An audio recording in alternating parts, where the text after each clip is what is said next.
He cleared his throat and drummed his fingers on her desk. "I am truly sorry about you getting left at the altar," he said, his voice holding a touch of sympathy. "But unfortunately, the gossip and publicity surrounding your failed wedding are bad for business, which in turn impacts the ability to recoup my investment."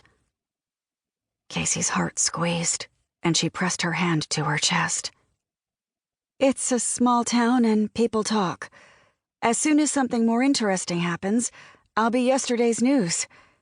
She knew how quickly the tides could turn when something new hit the telefriend chain. His expression softened. "Believe me, having been there, I understand that."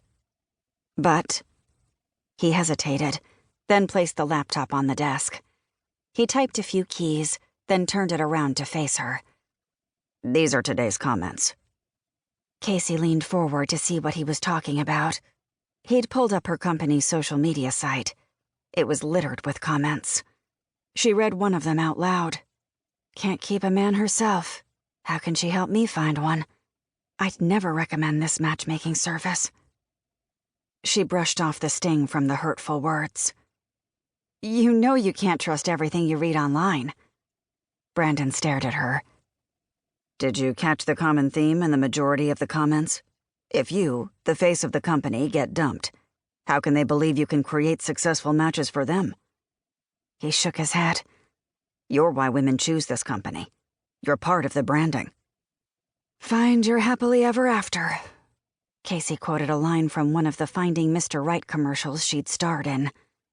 "Exactly. Only you're happily ever after." She waved her hand to stop him. There was no point in rubbing salt in the humiliation. There'd been plenty of that already.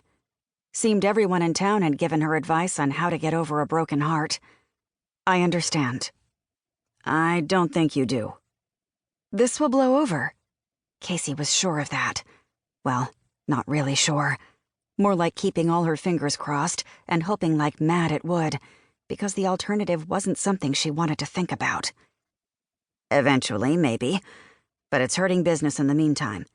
I'm the one who convinced my business associates to invest in your company, so you can imagine the phone calls I've been fielding. They're not happy." He took a deep breath, then exhaled slowly. "I just don't see how you can keep operating when you aren't making enough right now to even pay the rent."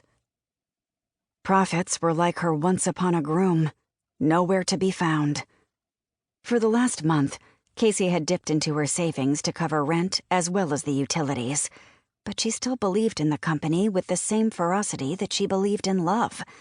If she could just hang on. "One of the other investors is coming to town to look things over, and I suggest you go ahead and start closing the place down." "Close down?" Casey's mouth opened, but no sound came out. She gripped the arms of the chair, needing to feel the support beneath her. "You can't keep the doors open." Brandon paused to take a breath, as if he hadn't noticed the world had stopped turning. "Unless?" Yes, she was a fan of the unless. Unless meant possibility. It meant keeping the dream alive. It meant being able to afford to move her grandmother out of Florida and back to Morganville, like they both wanted.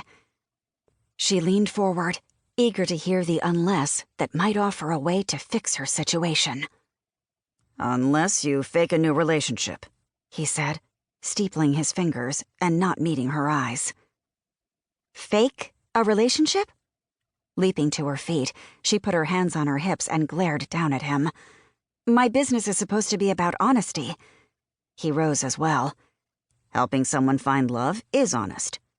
"But you want me to lie?" Brandon shook his head. "No, I'm suggesting you pretend. It's called acting. The same thing you see on television and in movies."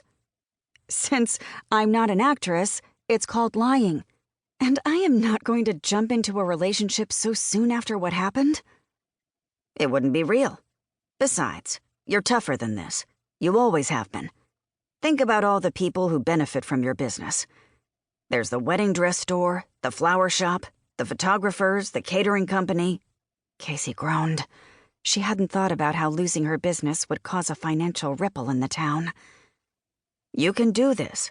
You've done amazingly well since everything."